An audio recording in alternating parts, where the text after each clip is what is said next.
I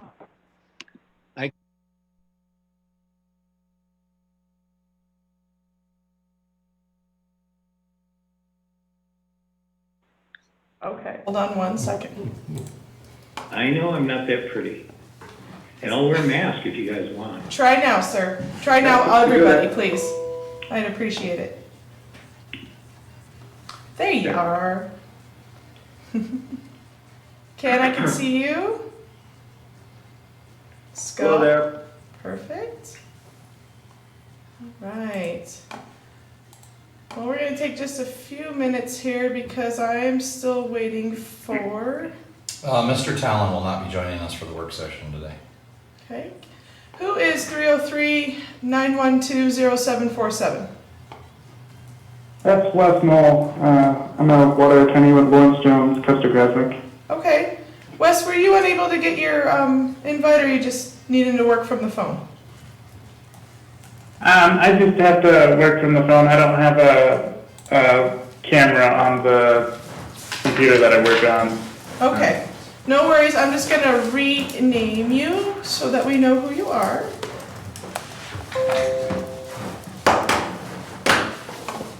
So we are not going to have Mr. Talon. Will we have Mr. Wilson? Mr. Talon will be joining us for the board meeting. Will Mr. Wilson be joining us for the work session, sir? I have not heard anything from him. Okay. I'm missing those two, sir. Okay. Leaf, are you able to hear and see us?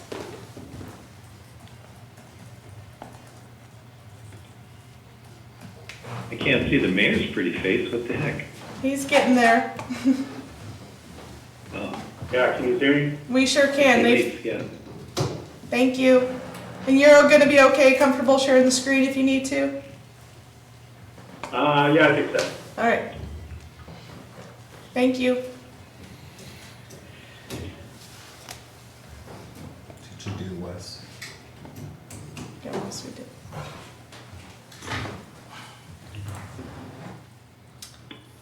And Scott and David, I'm going to mute you guys for right now, but leave your pretty faces up. Okay.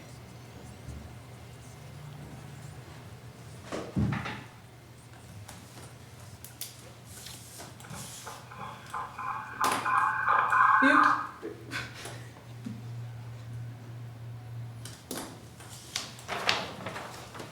All right, you said we're all here, minus Mr. Wilson and, Don't forget your camera, sir. oh, I'm glad you mentioned something. Yep. We're still waiting for Mr. Wilson and Mr. Talon's not joining us for this. Okay. All right, I'm going to call tonight's town board work session to order. The goal of this work session tonight is to have the town board receive information on topics of town business from the town manager, town attorney, and town staff in order to exchange ideas and opinions regarding these topics. First on our agenda tonight is the National Citizens Survey, and for that, Ms. Humphreys, I will go to you. Thank you, Mr. Mayor and Town Board. Tonight before you guys, I'm going to do a quick review of the National Citizens Survey provided in the work session packet. It included 5 different reports. I'm going to work specifically off of the Community Livability report. And in my review, I will reference some of the other appendices as well for later review for you guys. All right, with that said, the National Community Survey, or the NCS report, is about the livability of Windsor. The phrase livability is used here to evoke a place that is not simply habitable, but that it's desirable. It's not only where people do live, but where they want to live. So the Community Livability report provides the opinions of a representative sample of 492 residents of the town of Windsor. We did do a sampling overall of 1,700 surveys sent out, and only 492 were returned for your information. So, the entire survey captures the opinion of your residents in 3 main areas: community characteristics, governance, and participation. We started this in February of this year, and they completed the entire survey in April of 2020. And for those of you that are new, just so you know, we do this about every 2 years. We're a little delayed on this one, but the last survey was done in 2017. All right, first of all, we'll start with quality of life. Almost all residents, 91%, rated the quality of life in Windsor as excellent or good. This was similar to ratings given in other communities across the nation. And shown here to the right of the screen are the 8 facets of the community. The color of each community facet summarizes how residents rated it across the 3 sections of the survey: community characteristics, governance, and participation. When most ratings across the 3 pillars were higher than the benchmark, the color of that facet is the darkest shade. When most ratings were lower than the benchmark, the color is the lightest shade. The image below includes 1 or more stars to indicate which community facets were the most important focus areas for the community. And as you can see here, the safety and the economy were those 2. It's the same as in 2017. Residents felt the same, that safety and the economy were the priorities. Ratings across the facets of community livability tended to be positive, and all were similar to the national benchmarks. That's key. This overview of the key aspects of the community quality provides just a quick summary for you guys, a good visual, where residents see exceptionally strong performance, and then where performance offers the greatest opportunity for improvement. Details that support these findings you can find in the remainder of the Livability report, and that includes the unique questions that we had at the end of each survey. Next is community characteristics. So overall, quality of community life represents your natural ambiance, services, and amenities that make a community attractive. How residents rate their overall quality of life is an indicator of the overall health of our community. In the case of Windsor, 93% rated the town as excellent or good, a good place to live, and were similar to ratings in other communities again across the nation. In addition to the rating the town as a place to live, respondents rated several aspects of your community quality, including Windsor as a place to raise children and to retire, their neighborhood as a place to live, and the overall image or reputation of Windsor and its overall appearance. These ratings were all higher than those given in other communities across the nation, except for the place to retire, which was very similar. Diving deeper into the community characteristics, survey respondents rated over 40 features of the community within the 8 facets of community livability. For example, virtually all residents reported feeling very or somewhat safe in their neighborhood and in Windsor's downtown commercial area, and gave ratings positive to overall feeling of safety in the town, which was higher. Other community characteristics which received above average ratings were paths and walking trails, the cleanliness of the town, and the overall economic health of Windsor. 3 aspects, ease of travel by public transportation, shopping opportunities, and adult education opportunities were rated lower than the national benchmarks. And compared to 2017, ratings in 2020 declined for a number of aspects in the facets of mobility, economy, recreation, and wellness, education and enrichment, and community engagement. And these you can find, I believe, on the page 4 of your community livability report. Those are all part of those 40 different features of the community. Just so you know, ratings in 2020 improved for Windsor as a place to work. And you can see that in the Trends Over Time report. Oops, sorry. Next is governance. And the overall quality of the services provided by Windsor, as well as the manner in which these services are provided, is a key component of how residents rate their quality of life. In Windsor, 85% of residents gave excellent or good ratings to the overall quality of town services, which again is similar to the national benchmark. Survey respondents also rated various aspects of Windsor's leadership and governance. About 8 in 10 residents gave favorable marks to the customer service provided by the town, and roughly 6 in 10 gave positive scores to the remaining aspects of the government performance. And you can see that down at the bottom of this slide. While all of these ratings were similar to the national averages, several declined since the previous survey administration in 2017. Examples of this are the job town government does at welcoming resident involvement, overall confidence in town government, and the overall direction of the town. Respondents evaluated 30 individual services and amenities available in Windsor, and this is going to be found on page 6 of the Livability report. Almost all town services receive similar ratings to the national benchmark. Windsor's top-rated services with at least 8 in 10 residents awarding high scores were police, fire, ambulance, EMS, crime prevention, fire prevention, garbage collection, drinking water, sewer services, power utility billing, town parks, recreation programs and centers, public libraries, and special events. Respondents gave above average marks to drinking water and recreation centers, but below average ratings to snow removal and bus or transit services. Compared to 2017, ratings in 2020 improved for emergency preparedness and bus or transit services, but declined for a number of other services, mainly within the facets of mobility, natural environment, and built environment. And you can see those in, again, on page 6. All right, the next section is participation. An engaged community harnesses its most valuable resources, its residents. The connections and trust among residents, government, businesses, and other organizations help to create a sense of community, a shared sense of membership, belonging, and history. About 3/4 of residents gave excellent or good ratings to the sense of community in Windsor. This is a decrease since 2017. 9 in 10 would recommend living in the town to someone who'd asked and planned to stay in Windsor for the next 5 years. The survey included over 30 activities and behaviors for which respondents indicated how often they participated or performed in each. And this you can find on page 8, if you'd like to follow, of the Livability report.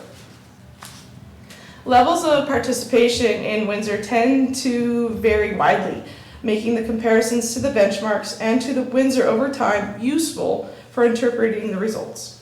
Most participation rates tended to be similar to those observed in other communities. Residents in Windsor were more likely than others to have used town recreation centers or attended a town sponsor event, and also were more likely to have a positive future economic outlook. However, they were less likely than those who lived in other communities to have used public transportation instead of driving alone, watched a local public meeting, or read or watched local news. Residents were more likely than in 2017 to believe the economy would have a positive impact on their income in the next 6 months, to have participated in religious or spiritual activities, or to have done a favor for a neighbor. However, they were less likely to have walked or biked instead of driving, or have read or watched local news. Part of our survey included the opportunity to ask some questions on specific topics or special topics. And we chose 3 different special topics. The first one was information sources. So when asked how much of an information source, if at all, they considered each of the number of listed sources, which are word of mouth, the website, direct mailings, next door, direct emails, Facebook, local online newspaper or print, the town Twitter feed or Channel 8. At least 75% of residents indicated that word of mouth, the town website, or direct mailings from the town were their major sources of information. Roughly 4 in 10 utilized Nextdoor direct emails, while about half used the town Facebook page or local newspaper, which includes print or online. Only about 2 in 10 residents considered the Twitter feed or the Channel 8 to be a major or minor source of town information. Next question, we asked about the speed of growth and how they felt. Thinking about the speed of growth in Windsor, more than 8 in 10 residents rated the speed of population growth in the town over the past 2 years as somewhat too fast or much too fast. Only 16% thought it was the right amount of population growth, and virtually no residents rated the speed of growth to be too slow. Conversely, roughly 3 in 10 residents thought they had There had been the right amount of retail growth and job growth in the past 2 years, with at least half rating the speed of growth of each of these as somewhat too slow or much too slow. Few residents thought retail or job growth was too fast. And all residents' evaluation of growth were on par with those observed in 2017. And these two last questions were the same from 2017. And the last question we asked was very open-ended. We asked residents to list their top 3 things they value most about living in Windsor. So again, we had a total of 492 surveys completed, and of those 492, 402 respondents wrote in up to 3 responses for the open-ended question. About 2/3 of the residents valued the small town feel, sense of community, and friendliness of the town, and this was the most frequently mentioned topic area. Half of the residents valued the safety of Windsor, while 3 in 10 wrote in a comment related to the town's location and proximity to everything or to town parks, Windsor Lake, recreation opportunities, paths, trails, or libraries. And you can definitely take a look if you want. I think that's our biggest report is the open-end report. You can see every single open-ended answer if you'd like. So in conclusion, the conclusion from this, what do we know? Residents continue to enjoy a high quality of life and value its small town feel and sense of community. Safety remains a top priority and residents feel safe in the town. And residents feel that there's still some growth related challenges, and that is a decline from 2017. And just a reminder, while the results should be interpreted with caution, it is possible that residents' perceptions of growth are also related to the decline in ratings for government performance. About 8 in 10 residents gave favorable marks to the customer service provided by the town, while roughly 6 in 10 gave positive scores to the other remaining aspects of government performance, such as the job the town does at welcoming residents' involvement, overall confidence in town government, and the direction of the town. While these ratings were similar to the national benchmarks, several of them have declined since 2017. Again, this is just a brief overview about the 100 pages that you guys are provided, so I want to give you the next steps. We're asking tonight if we could just go around and get approval to make this report final. It's just an ask. There is no need for formal adoption. We'll get these results published out to the community and make them transparent.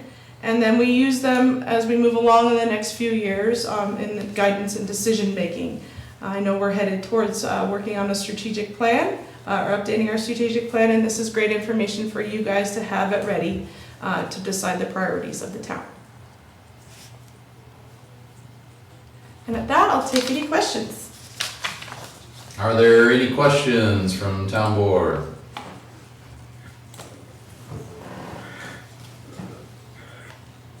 No questions. This is just very timely information for our meetings this week. And as far as approval goes, yeah, I think we can make it official or final.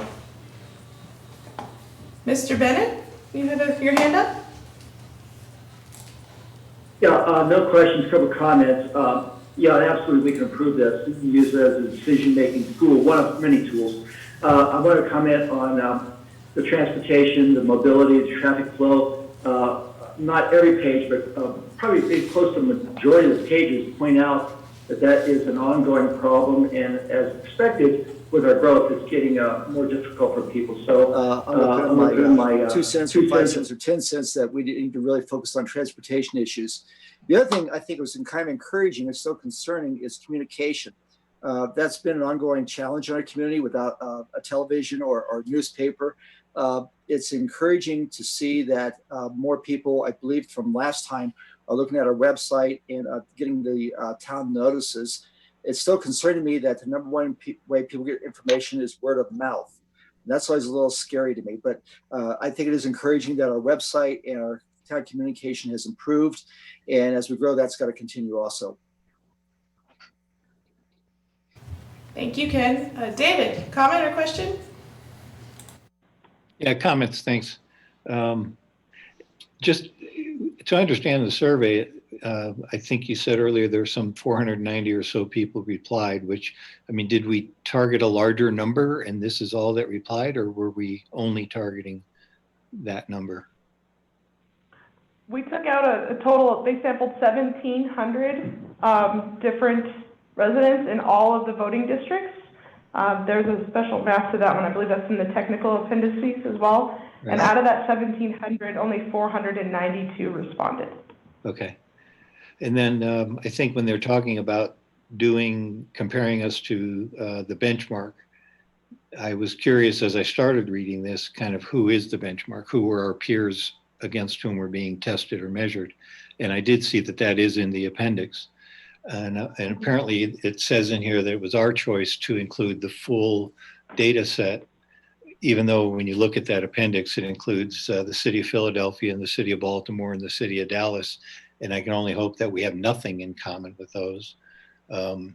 It also seems very surprising to me that the national average of saying that I live in a safe neighborhood, I guess our positive percent was 98%, but that was at the benchmark for Baltimore and Philadelphia.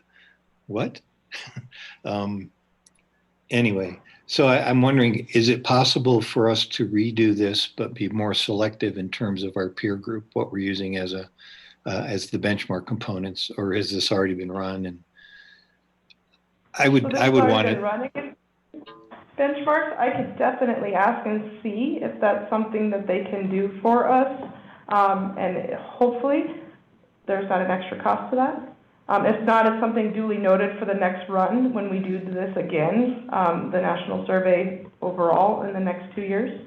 Well, again, this is Shane. I just want to ask because, you know, I think that... Instead of just saying, let's go against your full set, is we're not cherry picking who we want to be compared to. So I think that historically we've gone against full set. To me, what's more indicative is how does this compare to where we were 2 years ago? Because as a community, you know, we can really look at ourselves and say, are we doing better here or worse? And the rest is just good, because you're right, David, a couple of those things when you see people are really high numbers and we're just average. I thought the same thing. I thought, wow, I can't believe that this is the whole set is this high. So, you know, again, with board direction, I think if you guys want us to go through that data set, but I just think when you look at the whole, every citizen survey, you know, it aggregates pretty well for us versus going through and cherry picking and saying, no, we don't want Philly, but we do want Cherry Hills Village or whatever that is. So, you know, again, if the board wants us to do that, we can do that, but I don't know that there's necessarily a big win for us doing that. So that's my 2 cents. I'm not saying cherry pick other than perhaps setting population high and low kind of boxing around us. I don't know why we would ever want to compare cities of, you know, 1.5 million people. But they're in the data set. Now, they don't appear to be impacting the data significantly, because otherwise the, you know, safe neighborhood score would not be median at 98% in Baltimore and Philadelphia. I'm just guessing. So anyway, just something to think about, I guess, maybe next time we run it, is whether we limit it in terms of population, if we can. I thought a number of the elements on the pages 5 and 6, where you really looked at whether we were high or low, or things that stood out to me. I think this does end up being certainly a starting point and guide for topics to discuss. You know, to Mr. Bennett's comment, traffic flow certainly stands out for us. It seems a lot of the public works areas, in terms of street cleaning, snow removal, you know, we sort of score badly on, and that's got to be, I know that's a focus for us going forward. So hopefully we'll see some improvement, but this highlights the fact that we need to look at it. Anyway, this is good data, and as Barry said, it's good to have going into the sessions Tuesday and Wednesday. Thank you. And I think Mr. Carpentier had his hand up right away, David. Scott, did you have a question? Thanks for looking out. Hey, just had a hope. This will be good for this weekend. Can we get a separate file on this, separate attachment for the survey? Can you send us that? Because right now it's in the packet. Yeah, I can make that available. You're looking for it for tomorrow as well, to make sure you have it for Tuesday and Wednesday? I think it would be really handy to have. Okay. Thank you.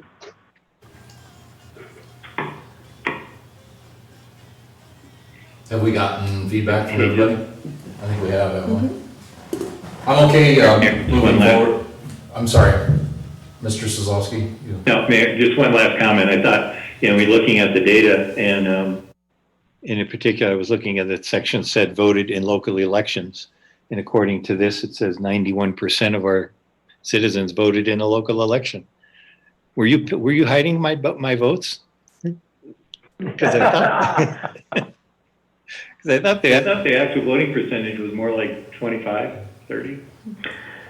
91% of the respondents, I think. 91% of the respondents. Yeah. I think the same people that vote fill out surveys. I guess so. Okay, thank you. Right, and I do wonder if it's, if people, if they vote in the library thing, or fire district, or town, or county, I think how they define local can be pretty split up as well.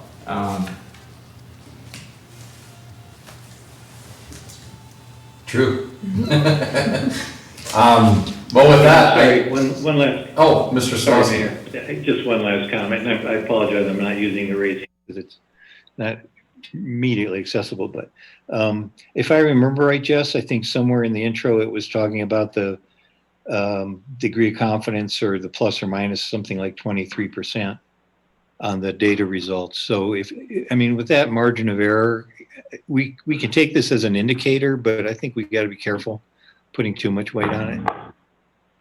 Small sample size and a pretty big margin, 23% plus or minus. So thanks. Just a general feel, kind of an idea, right? Yeah. To help guide priorities. Right, and I hope the board, if you do get a chance, read through. We did have all the individual comments as well. And there, I think the themes of kind of transit mobility and pace of growth of the town come out quite a bit in those things. So, I don't think that's anything new to anybody. I think those are things that we generally see on social media and we hear when we go to coffee with the mayor. So I think that the things that have kind of formed the board's discussions in the past haven't gone away. I think those are there. But you're right, Mr. Sosowski, the margin of error is, it's better than probably an internet poll where people can fill it out themselves, but it's not necessarily in a plus or minus 4% where we can go absolutely certain with anything. Mr. Sazowski, did you have another comment or question? I know he... No, I'm fine, Mayor. Thank you. Okay, just wanted to make sure before I try to wrap this up here. So, Mrs. Humphreys, it sounds like you have unanimous support amongst the board to go ahead and make this finalized, I guess is the right term for this at this point. So We'll do that, and I'll make sure we have all types of files available for this next couple days for you guys as well. Okay, perfect. With that, we'll move on to agenda item number 2 tonight in our work session, which is the Great Western Industrial Park amended augmentation water lease. And am I throwing it to Leaf? Okay, just wasn't sure. Mr. Thornhill's in the room with me, everybody. So you're in the conference room, so I wasn't sure if he was taking it from here. But Leaf, I don't want to say your last name wrong, so I'll go ahead and throw it to you.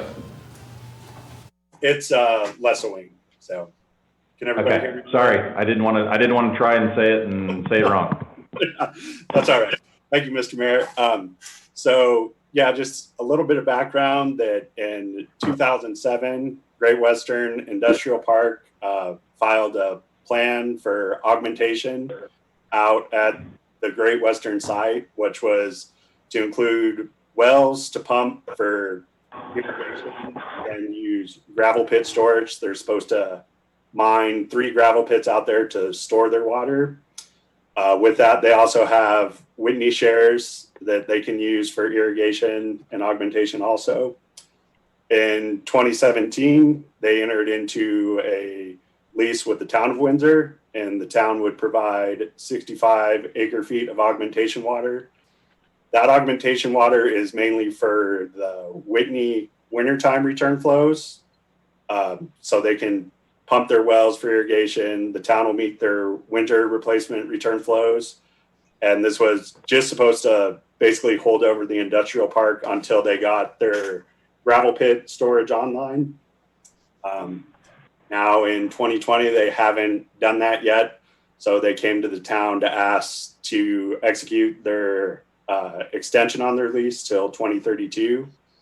And then they weren't, in the original lease, they weren't supposed to come for their extension till 2022. So they're 2 years early. And by doing that too, the town can now raise the price of the augmentation water to something that's a little more representative of today's rates. And then this is pretty straightforward.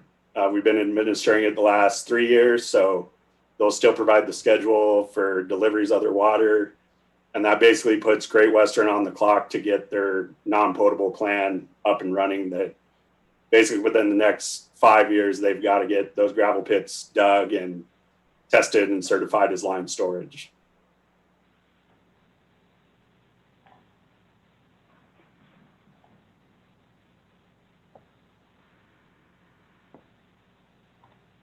Did you have anything further, or is that sum it up?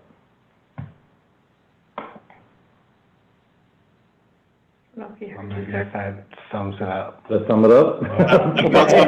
If any questions on the water side of things, or we also have Wes Noel from Lawrence Jones, Custer Grasmick's office. If there's any other questions on the lease or anything, Great Western has signed it already. We asked them to have it signed and ready before we brought it to the town board. Okay, Mr. Knoll, did you want to add anything here to the conversation?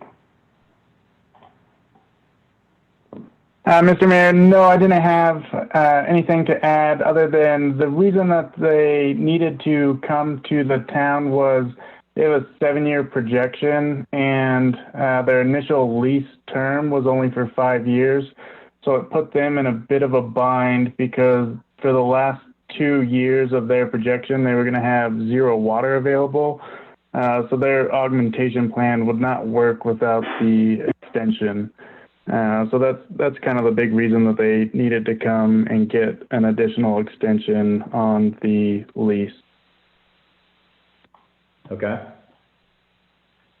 Any questions from town board regarding, yes? Mr. Sislowski. Mr. Sislowski. I didn't want to disappoint. Okay, yeah, a couple questions. So, what's that? Leave? I know, I was just asking if that was it. You just wanted to, make sure you got your hand up. Yeah, that's the entirety of the comment. So it sounds like what you're saying is this augmentation water was primarily to meet winter return flows because they weren't able to really store, they don't have the gravel pits to store during high periods.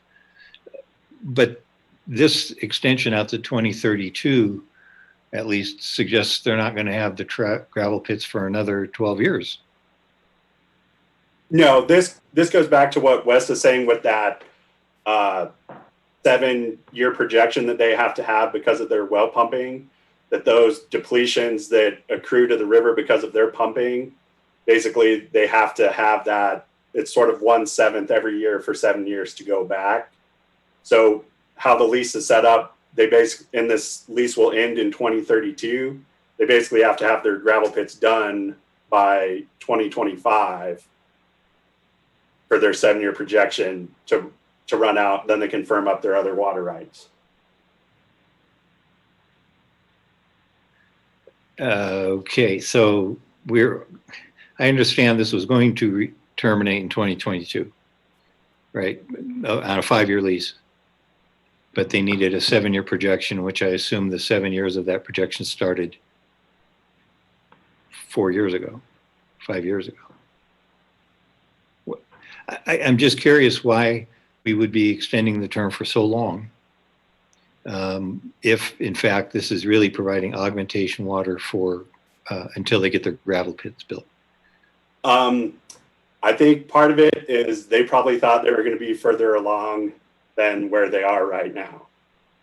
As I feel that they probably thought their project was going to be further along, and this was just kind of a way to be compliant in water court. And now that they have to follow their 7-year projection in their decree, this is how long it's going to have to take. And the original lease did go till 2027 with the option to extend till 2032.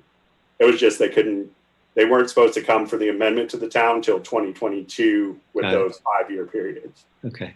So it's the water court decree that requires a 7-year projection.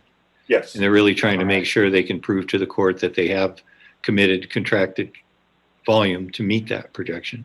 Right. And then prove to the opposers that they can meet those depletions. Yeah. Okay.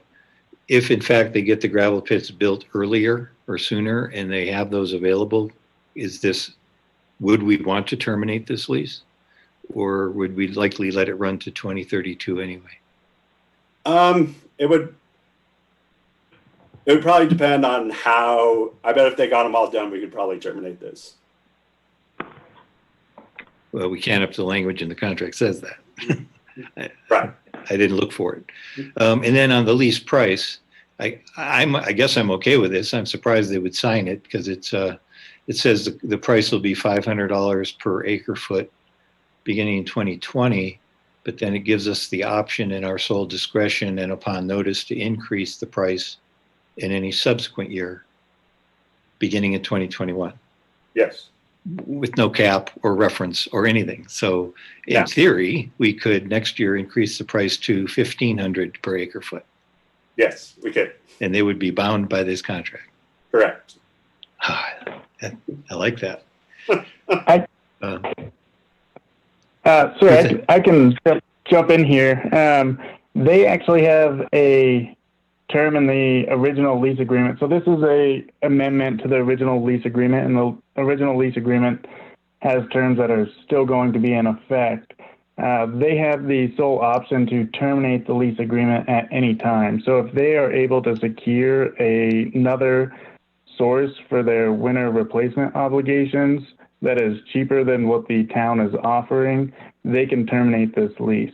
And we chose to increase the price of the water, as Lease said, to represent market prices for the current water, and to have that option to increase in all subsequent years to match the market price of water or exceed it, because it is a liability on the town to be kind of locked into providing this water for another entity and not for its own use.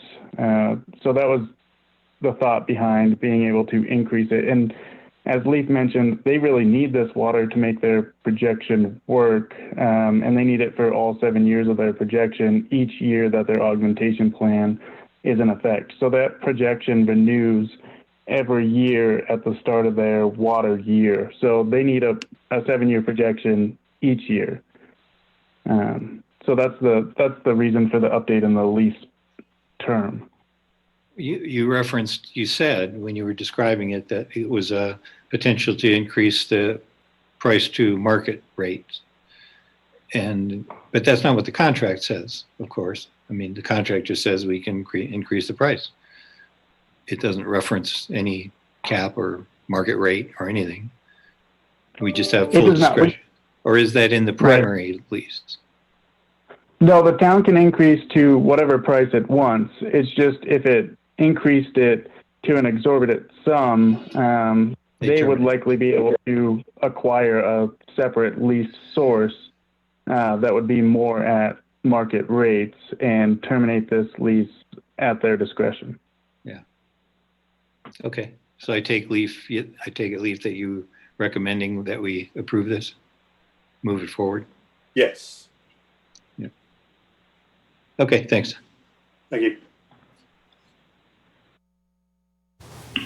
Any other thoughts or questions from the town board? Is there a consensus to move this forward from this point? Are we needing to determine if we're moving this to official action? Yeah, we'll bring it back to the board and the next regularly scheduled town board session. Any problems with that? Questions, concerns from town board? I don't see any hands, questions, comments, so I guess you have your consensus to move forward. Thank you. Did I hear somebody try to say something there? Wes, was that you? Lee? No? That was Mr. Leaf gurgling or something. Okay. All right, well, with that, that brings to a conclusion our regularly scheduled work session this evening. Did we want to talk about future agenda at all? Do we have that at this point? Do we want to talk about future agenda items? You certainly can, Your Honor. So I guess it won't bring to a conclusion yet our meeting, but Sorry, I'm on the wrong. we didn't have that in our packet, but I just thought I would. My yeah, bad. it's hanging in there. The future meeting agenda is not in our packet, but I thought I'd bring it up because normally this is where we would. You're right. And it's okay. We can, Apologies for that. So, yeah, we will, let us email that to the board. I think that, initially tonight, we had planned on hearing the police department on the model traffic code. The reason that we pushed that off another week is because of the point that was already brought up by Mr. Wilson and others, which is we just got the national citizen survey stuff in, and we thought that it should be used to inform the board's strategic plan. So we punted everything a week so we could get this done first and see more timely. So in our upcoming meeting, we'll have the model traffic code. Trying to think of what Green else. River ordinance. Yeah, the Green River and the ordinance. harassment video. Thank you. You're welcome. Yeah, so the much awaited harassment video that we had to wait on last time will come back. The board had an update from Chief about the Green River ordinance a few months ago, and you gave some research to do, and so we'll have that conversation with the board, and the model traffic code, which should be pretty straightforward and quick. Okay. So that'll be our upcoming meeting. And we are not having a work session next Monday, 5th Monday of the month. That's correct. So next work session will be on the 6th of July. So with that, sorry to catch you off guard there, Mr. Hale, but you did pretty well. Thank you. With that, I will conclude tonight's work session, and I will see you guys at 5 o'clock for the regular board meeting. See you then.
like how much is the town, how much are we willing to cede it, how much do